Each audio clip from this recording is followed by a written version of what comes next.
Champvert. C'est très bien, c'est un petit quartier, un petit groupe de maisons qui est très agréable. Nous avons le centre social à côté. Et voilà, je suis contente d'être ici. De ma fenêtre de chambre, je ne vois pas une voiture, je ne vois que les arbres et je n'entends que chanter les oiseaux. C'est un quartier où on trouve à la fois des familles, des enfants, des gens un peu plus âgés. On a aussi, je pense, des personnes de tout milieu social. Voilà, je trouve que c'est un quartier assez mélangé et de ce point de vue, je trouve que c'est important. Et puis également ce côté un peu ouvert avec des parcs, même s'il y a aussi des immeubles. En même temps, on a pas mal d'espace et il y a pas mal aussi de lieux de rencontre avec des petits parcs, des endroits où les gens peuvent se retrouver. C'est un quartier qui est très varié, qui a une véritable mixité avec une partie résidentielle sur la partie haute de Champvert. Alors Champvert c'est vaste, hein, il y a 5e, 9e, je vais parler plutôt du 5e que je connais mieux. Et puis une partie de logements sociaux. Et c'est là aussi dans des quartiers de vie comme la zone commerçante de Champvert autour du Simply Market. Moi je trouve que ça fait deux sites. Vous avez du côté là, il y a un petit peu de tout. Et de l'autre côté, c'est quand même très résidentiel. De la bretelle d'accès qui part du rond-point de Tassigny à Tassin, juste à côté, et qui permet de rejoindre l'autoroute presque à l'entrée du tunnel, a fait une coupure physique entre le haut du 9e arrondissement et le bas du 9e. C'est un quartier qui, je pense, s'est amélioré avec le temps. Voilà. Il n'y a pas eu des transformations majeures depuis les années 70. On reste à peu près sur le même type d'habitat. Il est directement l'émanation de la fin des grandes demeures bourgeoises de la proximité de Lyon. Je pense aux grandes maisons Jarosson, à tous les grands parcs qu'on a aujourd'hui. C'était des maisons bourgeoises qui servaient de résidence secondaire aux habitants d'Ainay et aux grosses familles lyonnaises. Aujourd'hui, il ne faut pas qu'on le perde de vue non plus. Pourquoi l'architecture ici, elle est comme ça et qu'elle n'est pas comme la ville centre. Effectivement, il faut toujours penser au renouvellement des populations. C'est important parce que les populations vieillissent des fois dans ces quartiers. Ce 5e est un quartier en général, hein, le 5e dans sa globalité, où on y vit bien. C'est agréable comme environnement. Donc les gens, ils n'ont pas tellement envie de déménager. Ils aiment bien rester dans le 5e. Il faut faire attention à la mixité. On a quand même une partie de logement social dans cette partie-là qui est déjà importante, ou de logement mixte, intermédiaire. Donc il faut plutôt essayer de faire là de la construction, peut-être plus de logements d'accession à la propriété. C'est des choses sur lesquelles il faut qu'on travaille pour éviter à un moment donné d'avoir certaines zones qui se paupériseraient, qui ne représenteraient plus qu'une certaine classe sociale parmi les plus en difficulté. Ça va, ça vient, sachant quand même qu'on a des quartiers, des résidences où les gens bougent beaucoup, ne serait-ce que par le problème de changer de travail, changer le lieu le mari est muté à tel endroit, donc ça va, ça vient. C'est vrai que selon l'âge que l'on a ou l'activité, on ne vit pas le quartier aux mêmes heures. Donc c'est vrai que quand on est plus âgé, on a tendance à sortir la journée. Donc là, effectivement, il n'y a pas de jeunes parce que les jeunes sont à l'école ou les familles, les actifs sont au travail. C'est quand même un quartier qui vit bien. Il y a toujours peut-être des petits soucis liés à des fois certains regroupements avec des petites incivilités, mais ça reste quand même très marginal. Et c'est un quartier où les gens vivent bien, enfin, où on n'a pas de problématique particulière de tranquillité ou de sécurité. Il y a peu d'adultes pour le nombre d'enfants, si on considère ça en moyenne et en comparaison avec la ville de Lyon. On a vu aussi le nombre important de familles monoparentales ou de familles isolées. Alors ça, là-dessus, on avait déjà des éléments sur cette question-là, mais les deux, à mon avis, sont à rapprocher. La grande transformation, c'est tous les efforts ont été faits sur les espaces verts. Et là, ce qui est très intéressant, c'est que c'est parti de la base. C'est parti au départ d'un comité d'intérêt local de Champvert dans les années 70-80, quand on envisageait de transformer cet espace en voirie. Et des habitants, via des structures associatives comme un comité d'intérêt local, comme un centre social, se sont mobilisés pour éviter cela. Dans sa globalité, Champvert reste un quartier vert et je pense que les gens l'apprécient. Il y avait une fédération nationale qui existait, Mais par contre, la Fédération du Rhône n'existait pas encore, alors que ce centre fonctionnait. C'est vrai que ces centres, à leur création, ont été très marqués par, entre autres, bien sûr, le domaine social, mais très proche des milieux catholiques. À cette époque, les centres sociaux étaient portés par les associations familiales. La difficulté avec la CAF, c'était de reconnaître le statut d'association gestionnaire de plein exercice pour les centres sociaux, même s'ils étaient avec du personnel CAF. Ça avait été un des enjeux pour dire il y a une démocratie à exercer, il faut que les citoyens sur leur quartier prennent en main leurs affaires. Notre grande force avec la nouvelle convention qui nous lie à la ville depuis 2009, on a une reconnaissance de dotation globale de fonctionnement. La création de la crèche au sein du centre social de Champvert a été faite en juillet 1969.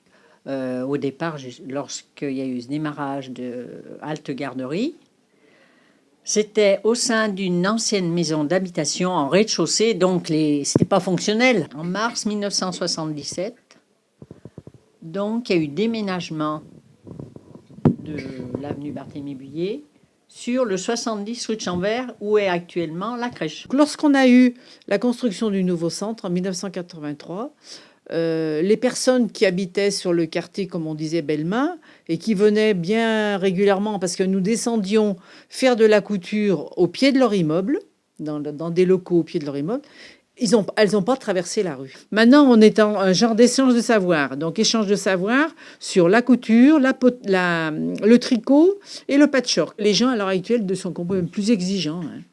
Ils demandent une qualité d'activité. Et vous avez les gens qui viennent faire, soi-disant, une activité pour se sortir de chez elles. Et il y a des relations qui se lient entre elles, qui sont souvent très satisfaisantes. Il n'y a plus que quelques activités qui sont payantes au sens habituel du terme. Et tous ces échanges de savoir se font avec une participation extrêmement modeste sur le plan financier. On a été amené à prendre cette décision il y a 3-4 ans en arrière, lorsqu'on a eu quand même des difficultés financières importantes. On a beaucoup d'activités qui sont en journée. Donc on touche, on va dire, peu de gens qui travaillent. Hein. Par exemple, les gens qui travaillent, ils vont venir, par exemple, le soir faire de la gymnastique. La gymnastique, elle est archi pleine par des gens qui travaillent. Donc, à partir de 18h, c'est bon, c'est plein. Mais nous, en activité de l'après-midi, ce sont des gens qui sont à la retraite. Hein. C'est vrai qu'on a essayé cette année de faire une activité couture le samedi après-midi. C'est quand même une demande. Il y a quand même des personnes qui travaillent et qui ne pouvaient pas venir dans la semaine. Donc, elles sont venues des samedis après-midi pour faire de la couture. Dans nos actions au quotidien, on doit quand même aller vers. Donc effectivement, si on réussit à créer des groupes, quelles que soient les tranches d'âge, tant mieux. Si on réussit à faire des choses avec ces groupes, tant mieux. Mais on ne doit pas oublier aussi qu'on s'adresse à tout le monde. Une des grosses actions mises en place en partenariat entre la ville de Lyon et les centres sociaux, dont le centre social de Champvert, c'est la mise en place des activités périscolaires dans le cadre de la réforme des rythmes scolaires. On était volontaires pour y aller. Hein. On n'est pas venu nous chercher, on n'est pas venu nous prendre par la main. C'est quelque chose où on était volontaire d'aller. C'est vrai que ça a été très lourd d'implication. On a pris en charge les 2 écoles, hein, l'école Hector Berlioz qui est à côté du centre social et cette école ici, l'école de Champvert-Ouest. On a nommé comme directeur de ces 2 structures, puisqu'il en faut 1 par structure, 2 salariés du centre. Ce qui fait que ça les a dégagés de leurs activités à l'avant. Donc, on a été obligé d'embaucher une autre personne pour, une, voire 2 mêmes autres personnes, sans parler des nombreux animateurs qu'on a été obligé d'embaucher. J'ai eu des échos positifs sur notamment les activités et aussi la proposition des activités entre midi et 2, par exemple. Là, dans la mise en place en termes de périscolaire, c'est associé aux écoles. Du coup, on s'est vraiment, pour l'instant, concentré à ce qu'on réponde aux besoins des enfants, à l'ouverture de ce que le loisir peut leur apporter, en essayant d'être en complémentarité avec l'école. En liaison assez étroite avec les autres centres sociaux, hein, du Point du Jour de Saint-Just. Par exemple, des sorties familiales, on arrive très facilement à remplir un car pour emmener des familles passer une petite journée à la neige. Étant centre social, bien sûr, on a des contacts plus que fréquents avec des personnes qui souffrent un peu des difficultés de la vie. C'est sûr que toutes les mesures sociales qui viennent apporter un plus à ces personnes sont des choses qui amélioreront un peu la vie. C'est tout un travail de lien social et qui, je pense quand même, est quand même globalement bon sur ce quartier. C'était même le titre du projet social qui est en train de se finir, maintenir le lien social sur le quartier de Champvert. Et surtout des personnes isolées qui peuvent s'enfermer dans leur isolement. Parce toute personne seule n'est pas forcément une personne en difficulté. Elle peut avoir même choisi cette vie et puis, ma foi, de l'assumer pleinement. On a mis en place, il y a, dans le cadre du dernier projet social, un repas solidaire en association avec deux associations presque du quartier, mais donc le Secours populaire d'une part, et puis les Petits Frères des Pauvres. J'avais déjà repéré que c'était un centre social qui jouait un rôle, puisque en tant qu'habitante, voilà, donc je savais qu'il y avait plein d'activités qui étaient proposées.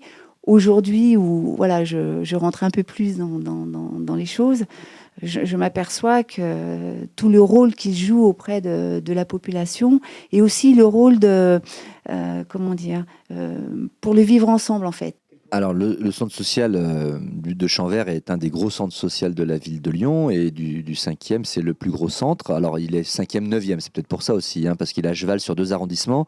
Mais c'est d'ailleurs une spécificité de ce centre social, c'est d'être vraiment à la frontière des 2 arrondissements. Quand on va au centre social pour tel ou tel événement, telle ou telle manifestation, on croise des gens, bien sûr, du 5e, mais aussi des gens du 9e. Et c'est intéressant, je trouve, d'avoir cette ouverture sur des quartiers beaucoup plus vastes que peut-être ailleurs. Il y avait besoin d'avoir des travaux de réhabilitation. Et pour la mairie du 9e, c'était vraiment important c'est important de pérenniser cet équipement qui répond à des besoins de la population. J'ai été donc animatrice de couture, où on faisait pas beaucoup d'heures par semaine. Après ça, il y a eu le centre de loisirs qui a eu besoin d'une cuisinière. Donc j'ai été une période cuisinière, avec une animation avec les enfants sur la cuisine. Donc je faisais la cuisine le matin et l'après-midi, je faisais une animation avec les enfants. Après ça, ça a eu l'ouverture au centre de loisirs les 3-5 ans. Maintenant, je viens toujours faire de la couture, mais en bénévolat, puisque je suis à la retraite. Je m'occupe des familles, des sorties familles avec Amélie. J'ai fait des activités avec les personnes âgées. Les habitants avaient besoin d'une halte garderie à ce moment-là. Donc, ils avaient demandé au centre social de la Demi-Lune s'il y aurait des membres du personnel qui travaillaient déjà à cette halte garderie à la Demi-Lune seraient d'accord à venir sur Champvert, puisqu'il a fallu qu'ils fassent toutes les démarches pour la création de cette structure petite enfance. C'était pour coudre, pour apprendre à utiliser une machine à coudre, le truc bête. Elles ont une machine à coudre chez elles, elles savent pas l'utiliser. Bon, on est bien content, on y va. Mon champ d'action se limiterait aux jeunes, pour l'instant. Parce que je travaille avec des jeunes, parce que la cause des jeunes me touche, parce que j'en suis un. Je pense que ça vient aussi des personnes qui sont adhérentes, bénévoles et des personnes qui y travaillent. Je pense que c'est des acteurs, mais vraiment, ça vient vraiment d'eux. En termes de recrutement d'animateurs, on a essayé de faire en sorte de pouvoir avoir tout le monde. On n'a pas uniquement que des jeunes animateurs, on a aussi des animateurs qui sont parents. On a eu des animateurs qui avaient tout âge. J'étais très active sur tout ce qui était l'écho du festival La Belle Soie, parce qu'en plus, avec le musée de Gadane, qui est quand même sur aussi notre proximité, toute l'histoire des canuts aussi, on a fait écho à tout ce qui se faisait à ce niveau-là. On a fait écho aux journées du 8 mars en faisant une exposition sur les femmes ici, ailleurs et dans les usines du coin, avec Rodia et tout ça. Et c'est vrai que je me dis que c'est à la fois reprendre une histoire de la ville sur un territoire qui est un peu excentré quand même par rapport à la ville. Et en même temps, ça ouvre des idées. On essaye, à partir d'une idée apportée par l'un ou l'autre, de construire collectivement une animation, une présentation, voilà, et de susciter des débats autour. C'est là où je dis l'équipe, c'est sympa parce qu'il y a vraiment une création collective à ce niveau-là. On amène ce qu'on sait, mais après, on partage, on enrichit. Pour l'instant, je trouve que le centre de loisirs répond aux attentes des habitants, enfin en tout cas aux miennes. C'est-à-dire que par le loisir est utilisé comme un levier et donc les enfants découvrent différents thèmes qu'ils n'aborderaient pas forcément en famille.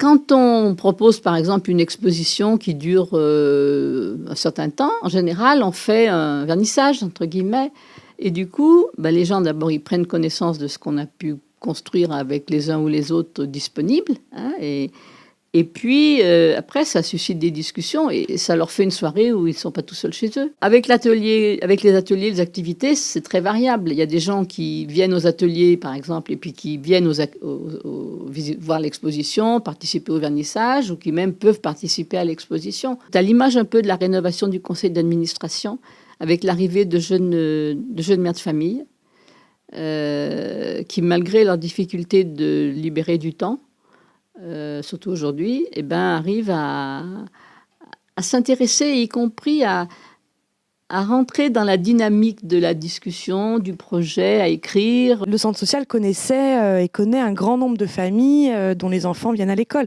Donc le lien peut se faire et puis au sein de cette école, on a un lieu parent au sein de l'école qui est animé par le centre social de Champvert et par Amélie, la conseillère en économie sociale et familiale.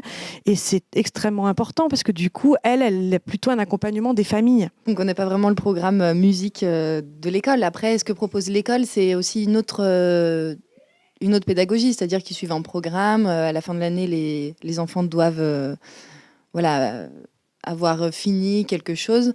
Notre manière de fonctionner, c'est pas forcément la même chose. On n'aurait pas forcément les mêmes objectifs. Pour l'instant, les expos, on n'a pas de budget, donc on fait ça avec des bouts de ficelle et puis beaucoup de bénévolat. Il y a des grosses institutions qui ont envie de s'ouvrir. Il faut leur donner des lieux où elles peuvent s'ouvrir. Parce que aussi, on leur donne des exigences budgétaires et du coup, ils ne font pas d'ouverture en direction des publics qui pourraient cibler. C'est aussi les réseaux. On a des réseaux d'acteurs. Je pense par exemple, on a un ami artiste qui a pris ses quartiers à Saint-Martin-en-Haut, mais qui a habité longtemps le 5e. Il nous avait prêté, y compris une de ses œuvres, dans une expo. Bon, c'est assez remarquable. Quand on a fait notre soirée sur les dons d'organes, c'est le réseau. Moi, j'ai fait allô aux gens qu'on connaît et puis ils sont tous venus, ils n'ont rien demandé comme rémunération. Pourtant, c'était tous des médecins et l'association du don d'organes, elle est venue aussi et elle était contente, au contraire, de faire partager son exposition qu'elle essaye de faire tourner avec des fois beaucoup de difficultés. On est quand même en lien assez étroit avec le Secours populaire qui a son siège là juste à côté et dont une personne siège à notre conseil d'administration. 2 fois par mois, il y a donc un groupe des petits frères des pauvres, des habitants du 5e ou 9e, qui viennent déjeuner au centre social. Donc il y a le responsable des petits frères des pauvres qui vient, et donc notre collègue qui est responsable du secteur famille. Avec d'autres jeunes qui là sont plus, bien souvent, de jeunes adultes, voire même jusqu'à 25-30 ans, qui sont des personnes avec lesquelles on n'a jamais pu vraiment mettre en place avec eux un projet quelconque, quoi. En même temps, il y a aussi l'inverse, c'est-à-dire des gens qui vont penser que ce type de structure, c'est surtout pas fait pour eux. Enfin, c'est dans les deux sens, c'est-à-dire qu'on va avoir effectivement des gens peut-être un peu exclus parce qu'il y a des situations sociales difficiles et dans ces cas-là, on a plutôt tendance à se replier sur soi. Et l'importance d'une structure comme ça, c'est peut-être d'amener ces personnes à sortir un peu. Et puis, en même temps, il y a des personnes pour qui tout va très bien, qui vont plus être peut-être des fois dans une posture un peu peut-être de haut ou de méfiance. Et là aussi, l'intérêt d'un centre social, c'est de faire venir aussi ces personnes-là pour qu'à un moment donné, les gens se rencontrent et vivent des choses ensemble agréables, quoi. Voilà.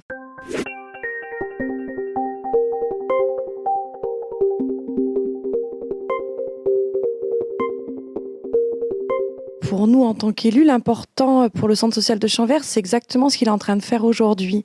C'est-à-dire d'être à l'écoute de son territoire, de ses habitants et de mettre en place un projet qui leur correspond. Je pense que c'est important d'entendre ce que les gens ont à dire, de voir ensemble qu'est-ce qui peut être proposé. Et puis après, bien sûr, il y a le dialogue avec les structures, enfin les institutions. Donc, c'est la CAF, c'est la ville de Lyon. Voilà. Donc, je pense que ce qui est important, c'est de construire un projet avec les bénéficiaires de ce projet. Quand on dit tous ensemble, tous ensemble, il faut penser à ceux qui sont retraités, ceux qui sont un peu âgés, il faut penser à ceux qui travaillent. On devrait peut-être arriver à avoir des activités qui puissent combler un petit peu toutes ces personnes. Je trouve ça super intéressant de réunir sous forme d'ateliers des habitants, des salariés qui sont là pour se rencontrer et aussi pour faire une sorte de point de la situation actuelle du centre social. Donc voilà, pour moi, on est vraiment au cœur là des missions du centre social, c'est-à-dire qu'on travaille pour les habitants, avec les habitants. C'est très difficile de savoir ce que fait un centre social, donc une journée comme celle-ci peut permettre à des personnes comme moi, qui sont nouvellement arrivées au sein de cette structure, déjà de prendre un peu plus connaissance des projets du centre. Moi, je pense que c'est un point très positif pour le quartier parce que ça permet à beaucoup de personnes de se renseigner, d'avoir des informations et surtout de donner nos propres idées. En tant qu'habitant, je pense que c'est très important et puis c'est le but du centre social, d'être à l'écoute aussi des habitants, de savoir quelles sont leurs attentes. Les questions qu'on pose quand on anime les ateliers ne tournent pas autour du centre social. Elle tourne sur le quartier. Enfin là, la réécriture du projet social, c'est pas grave s'il n'y a pas de choses nouvelles qui s'y font. Il faut juste qu'on n'oublie pas le pourquoi on est là et pour qui on est là. Par définition, un centre social, c'est une participation d'habitants, de bénévoles et de salariés sur une structure. Et par définition, un projet social, c'est ce coécrit entre tous ces acteurs. On arrive toujours à construire. Puis après tout, moi, je peux avoir cette idée, mais si d'autres ont une idée meilleure, c'est celle-là qu'on prendra. Puis c'est pas grave. Enfin, les choses, elles cheminent aussi. On n'est jamais figé. À travers ce projet, l'objectif est de dynamiser un peu le quartier, si j'ai bien compris, parce que le centre social a un pouvoir sur ce quartier, parce qu'il accueille des jeunes, des moins jeunes. Et voilà, il y a de quoi faire vivre toutes ces classes d'âge différentes. Et puis moi, ce qui m'intéresse particulièrement, c'est surtout comment peuvent vivre ces jeunes ensemble, de manière extrascolaire, donc au centre. Que peut faire le centre pour rendre leur quotidien plus agréable en dehors de l'école? Moi, je suis très axée aussi sur le lien intergénérationnel. Donc, de justement pouvoir amener un lien entre la jeunesse et les seniors. Et je trouve que ici, au centre social, c'est vraiment ce qui est en train de se passer. Le centre social peut peut-être s'orienter davantage sur le développement durable. Il faut que ce soit d'abord les adultes qui en aient conscience et qui connaissent bien ce sujet pour ensuite pouvoir pour pouvoir faire en sorte que les enfants prennent la relève. Moi, je pense à de la musique parce que j'ai un pied dedans, mais je pense aussi à des conférences autour de différentes thématiques, du cinéma, des arts plastiques. Enfin, ça passe par tout un tas de matières, tout un tas de thèmes. Connaître des choses qui ne sont pas l'habitude de consommer ou de voir, pour les élever, pour développer leur imagination. Après, les choses peuvent se mettre en place en fonction aussi des propositions qu'on pourrait avoir. Attractif, le mot, j'aime pas ce mot-là, quoi. On n'a pas à attirer les gens, c'est-à-dire on est plus là pour que des gens nous connaissant viennent nous voir et nous disent est-ce qu'on peut pas faire quelque chose ensemble. Cette journée, c'est un point d'étape par rapport à quelque chose qui a commencé depuis déjà des mois chez nous, et puis qui va se continuer encore de manière intense pendant 2 mois et demi, puisque à partir du moment où on aura, j'espère ce soir, sorti 3, 4 grands thèmes, on va retravailler chacun de ces thèmes en détail dans des journées spécialisées au mois de janvier, au mois de février, pour aboutir vers une écriture du projet lui-même qui doit être finalisé au mois d'avril. Forcément, on va faire des choix. Et après, on va demander aux personnes qui sont là de prioriser ces choix, quoi.